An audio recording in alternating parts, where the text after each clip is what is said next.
Gambat report नज़ीर गोपांग। गंबट भरसां झंडोश मशाख जे रहवासन ज़ाहिद ॼामड़ो, सिकंदर ॼामड़ो ऐं सदाम ॼामड़ो जो बासर अली ॾिनो ॼामड़ो, दिलमुराद ॼामड़ो, सावल ॼामड़ो ऐं ठेकेदार पुनल ॼामड़ो जे ज़ुल्म ख़िलाफ़ गंबट मीडिया सेंटर ते एहतजाज उबॾारींदड़ दाहूं। तफ़सील मूजिबि ज़ाहिद ॼामड़ो, सिकंदर ॼामड़ो ऐं सदाम ॼामड़ो मीडिया सेंटर गंबट ते एहतजाजी मुज़ाहिरो कंदे साफ़ नाॾो दाहींदे चयो त असां रेढ़ियूं फेरी करे पंहिंजो पेट गुज़र कंदा आहियूं।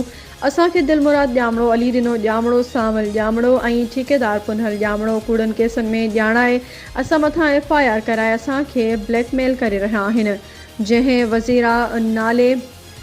वज़ीरा नाले औरत जे अफ़वाह जो असां मथां इल्ज़ाम लॻायो वियो आहे।